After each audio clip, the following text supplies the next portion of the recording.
Bem-vindos a mais um vídeo do Espírito TT.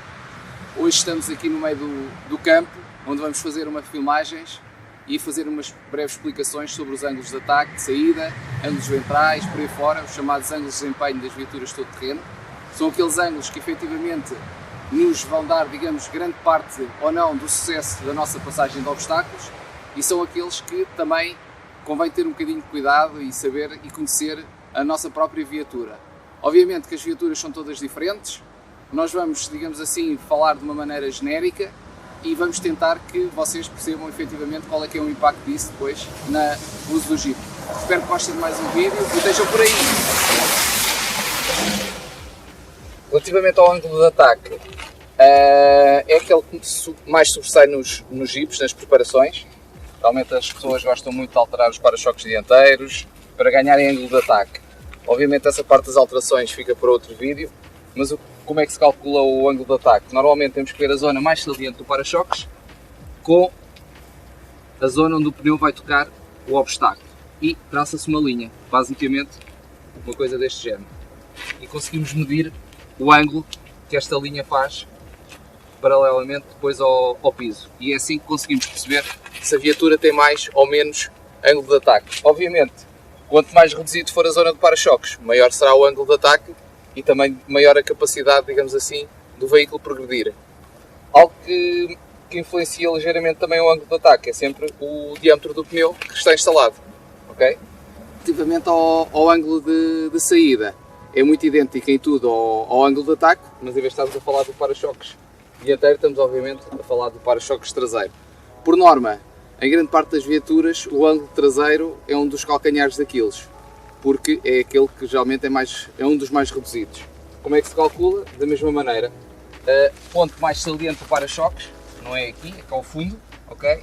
E depois a zona onde a roda toca no obstáculo. O que é que se faz?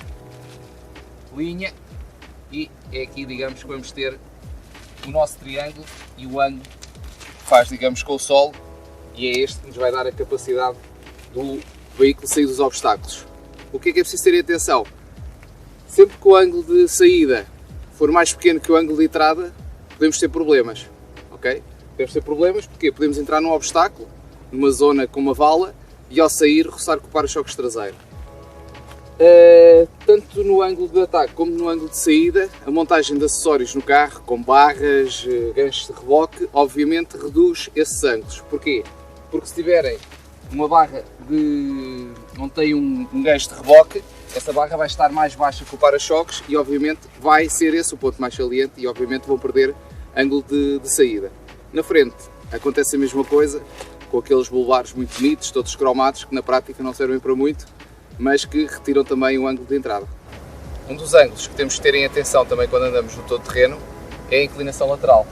Obviamente quando andamos por terreno mais acidentado, este ângulo é muito importante, porque é aquele que garante que a viatura não vai capotar. Ou seja, é um ângulo que, apesar de normalmente toda a gente conhecer, é muito difícil de controlar depois no terreno. Depende não só da inclinação, depende também um bocado da aderência do próprio terreno, se está seco, se está molhado, por aí fora. É um ângulo que também tem a ver com o centro de gravidade do veículo, ou seja, tudo o que seja acessórios que montamos no tejadilho, suspensões mais altas, toda uma série, digamos assim, de equipamentos que possamos montar no nosso Jeep também vai influenciar esse centro de gravidade, e quanto mais subirmos o nosso Jeep, mais ângulo de inclinação lateral vamos perder. Normalmente os ângulos de inclinação lateral andam em torno dos 40 graus e é esse valor, digamos assim, que normalmente nos dá um bocadinho da ideia do que é a inclinação. Aqui nesta inclinação, normalmente as filmagens deixam-nos sempre um bocadinho com água na boca, não demonstram efetivamente aquilo que acontece. Se estivermos no interior do veículo, aí sim conseguimos ver uma inclinação bastante interessante, mas neste momento não deverá passar dos 20 graus esta inclinação que aparece aqui. Obviamente o ângulo de inclinação lateral, mais que não é uma perpendicular ao meio do veículo, obviamente, e depois faz este ângulo aqui e nós conseguimos obviamente calcular qual é que é o ângulo que o veículo tem.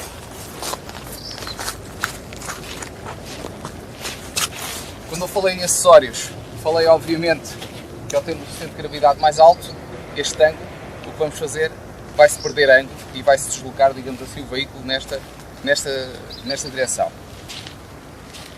Importante também nesta medida é a distância ao solo do veículo. A distância ao solo do veículo normalmente é o ponto mais baixo do chassi. Nos veículos que têm estes rígidos, normalmente a bola do diferencial é o ponto mais baixo, digamos assim, que existe.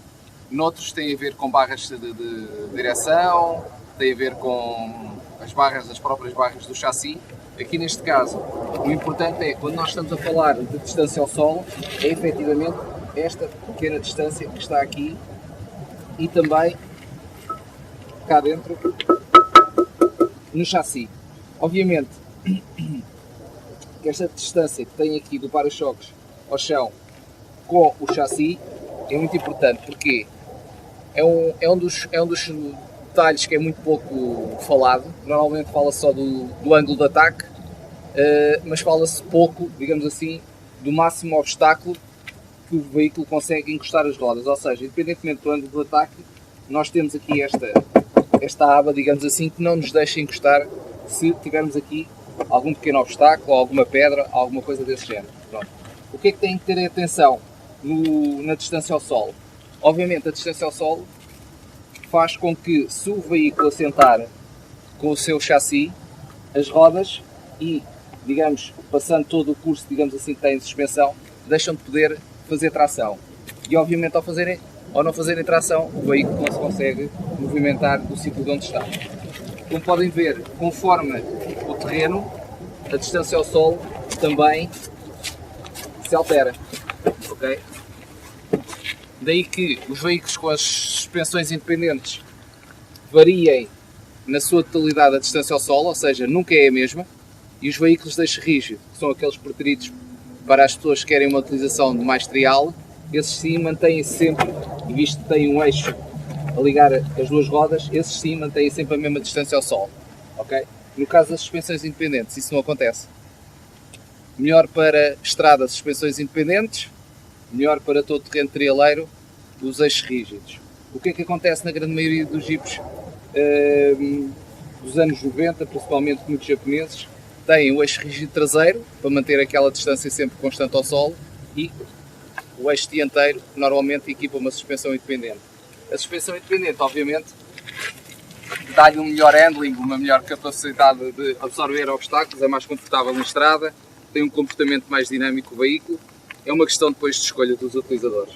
Outro ângulo também que é preciso ter atenção quando andamos fora de estrada é o ângulo ventral. Tal como o nome indica, é o ventre, é na barriga do Jeep, digamos assim, que está o problema. Este ângulo ventral é o que nos permite passar estas cristas e estas saliências, digamos assim, que existem no terreno, sem que a lateral do Jeep, ou o próprio chassi, ou a própria caixa de velocidade esteja por baixo, fique danificada. Normalmente este ângulo é calculado tirando umas tangentes às rodas, com o centro depois do chassi. O que é que acontece também neste tipo de ângulo? Este tipo de ângulo, conforme tiver, digamos assim, mais ou menos saliente, pode também, e normalmente, deixa as viaturas imobilizadas. Este tipo de ângulo pode acontecer nestes recantos onde estamos nos caminhos, ou podem acontecer também nos tipos de montes em que temos que subir e o carro tem que galgar esse monte. Obviamente, não convém passar estes ângulos com muita velocidade, convém experimentar. Os carros têm chassis de longarinas e travessas de aço soldadas, têm uma capacidade e uma proteção maior nesses casos, ou seja, mesmo que roce, não há grande problema. Obviamente, sempre com alguma moderação na velocidade.